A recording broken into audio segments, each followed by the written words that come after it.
Adcorp is South Africa's largest employment services company, operates in the permanent recruitment and flexible staffing sectors, as well as business process outsourcing. It was founded in 1975, market cap 3.2 billion rand, price to earnings ratio of 21.5, dividend yield of 4%. Adcorp is an interesting opportunity, and they certainly have cornered a number of the barometers out there on the labour front, so to speak. Paul? Yeah, I'm going to be very brief here. I like Richard Pike, I like Anthony Scher, I like the management team. I think they're boxing carefully in a tough environment because of the labour broker changes. But I think this is a well-diversified and solid group, and there's been a nice uptick in earnings recently. Why do you need to be so brief? Because this is the share that Gerbrand owns, so let me give him a chance instead of dominating so much. All right, I thought there was something more severe afoot. Right, Gerbrand. Look, it's a difficult area. It's different than the education part. They're certainly looking at some consolidation in the sector. They've been doing it for many years now. They are the biggest in the sector, and they've recently acquired Australian business as well. So at the moment, I think they derive about 52% earnings from offshore base, mostly Asian and Australian. They got an Indian business as well. They've partnered with some bigger companies in UK and US. So certainly a global player in its field. Those earnings at a PE of 21. This has done well for you. Adcorp has done, it appears, well for you. It has, but I mean, just at the valuations it's sitting at, it looks at a PE of 21, but there's a BE transaction in that. If you strip that out, it was R1.80 for the 6 months, so times that by 2, you get about R3.60. Share trades at 34, so that's a PE below 10, and you're getting a dividend yield of 4.5 plus. So in this expensive market environment, certainly the price to book at 1.6 as well.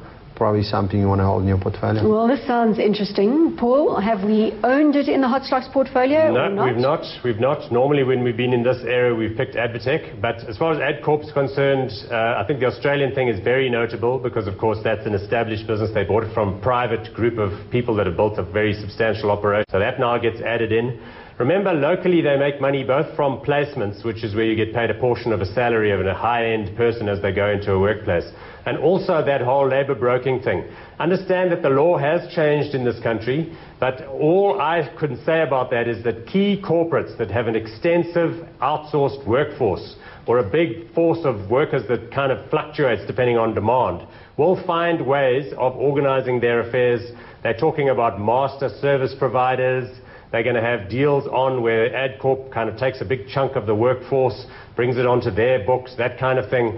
So all I'm saying is the risk in the labour broking environment is mostly to the small fry, dodgy people that probably needed to be regulated more tightly. I don't think the labour broking onset is such a big threat to Adcorp as maybe thought. Let's talk a bit about management. So Richard Pike has been at the helm for as long as I can remember. Gerbrand, give us the detail on that. Yeah, look, I don't follow that so much, but I'm there from as far as I can remember the company. And I mean, in 1999, these guys already won awards all over the place. I think they were then one of the top 20 companies in South Africa just on the upside for the previous 5 or 10 years. So they've certainly improved their mettle over time. They've been there, they know the sector, and they've consolidated most of the other guys in the industry, and they're on top at the moment. Paul, you can't fault Richard Pike either, can you? Yeah, I like him. He's a very deep guy. He thinks a lot about the problems of the business and the challenges that they face. He's very good at projecting the company's fortunes.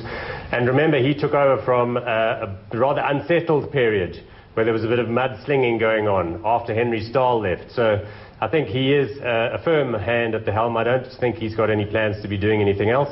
And he's probably getting very excited about these new ventures they've got in Australia and elsewhere. And I think that does bring a nice diversity to the business too. I'm not always in favour of companies on these foreign forays because they can often work badly. But this one you're positive on. And I think they've got enough there already so that management's time will be well spent on both sides. Gerbrand, hot or not on Adcorp? Trick question. We're going to go hot. Paul, hot or not? Yeah, nice turnaround in the earnings. A bit of a noise, as Gerbrand said, with the BE deal and so on. So I think it's poised quite nicely to demonstrate some earnings resilience and uptick. So that should be positive going forward.